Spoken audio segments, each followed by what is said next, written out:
is Faythe and I am the co-owner of Paper Boat Boutique and Gallery in Milwaukee, Wisconsin.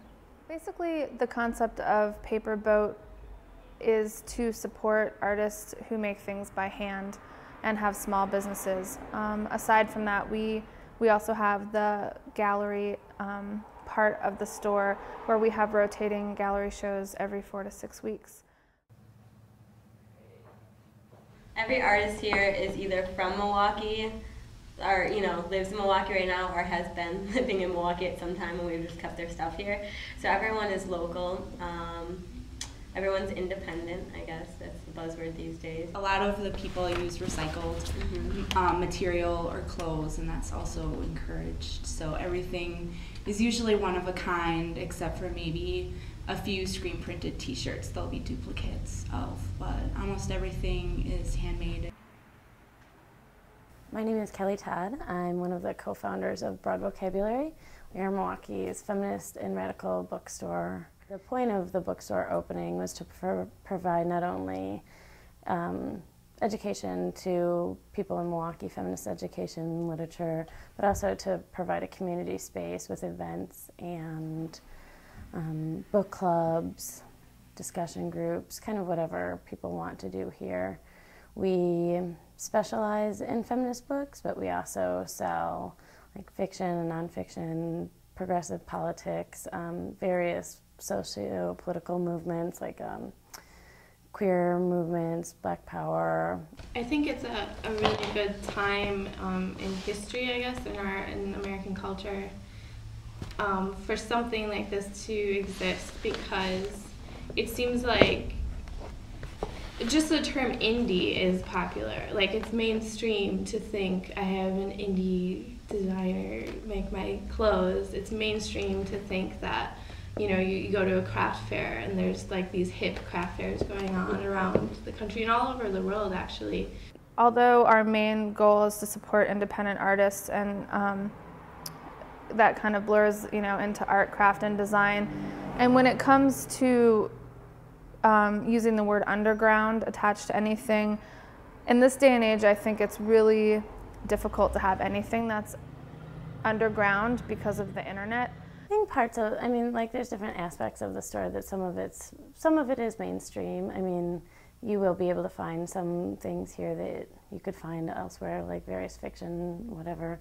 But for the most part, feminism and radical politics in general are still, would be considered underground. Although we're working with a lot of people who are making like radical art or new work, I don't necessarily think it's underground. Although, I guess because some people don't know that we're here, maybe it's considered underground in a way. I don't feel that we want to become mainstream, but there's also the happy medium that you need to have, a certain number of people coming through the doors and purchasing things for the store to survive. You know what I mean?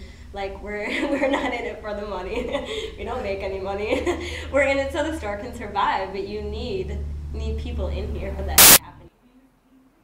We wanted to be in Bayview for several reasons. The first reason is just being that it's a great location, a lot of new things are happening here, a lot of really great other independent stores. We really liked the fact that there's really not a lot of corporate chains in Bayview. There are definitely some, but for the most part, like, all the retail here is really small and independent, and people that are really into working with one another. And for us, it's vital. It's vital to be working with other businesses like Fasten or like Paper Boat. It's crazy because Bayview seems like such a small area. There's only a list of maybe like 20, 30 businesses that you can, list off when you think of Bayview. But to have 5, 6, 7 businesses that we know were created by young people with really interesting ideas in their minds when they started businesses. We decided on Bayview for a number of reasons. It's still affordable for the Milwaukee area.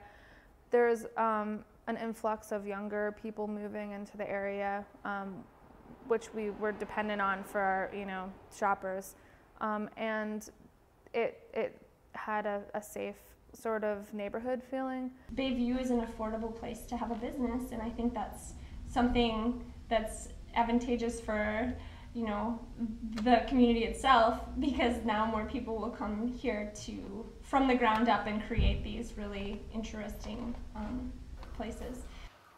Right now we have a good thing going with the space that we have and its price, but I mean that always happens in cool parts of cities when people with more money want to be cool, they move to that part of the city, then everything, you know, prices go up and what started it out gets kicked out.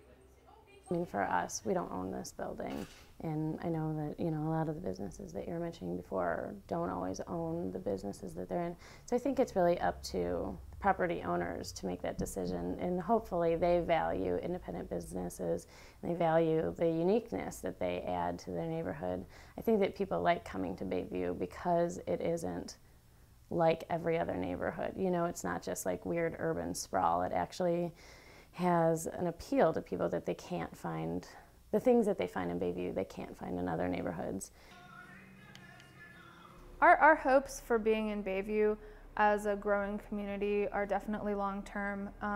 We see, you know, this influx of people moving here, and a lot of younger people and a lot of younger families are buying homes and really establishing themselves for a long-term living situation. So we hope that our place in the community as a gallery and as a retail establishment will grow over time and be, you know, more of a long-term thing. And I do think that Bayview has a lot of positive qualities that are still kind of being discovered by a lot of people in Milwaukee, and that there's still a ways to go for this community to grow. And I think that Paper Boat, along with a lot of the other small businesses, are going to definitely help that that growth happen.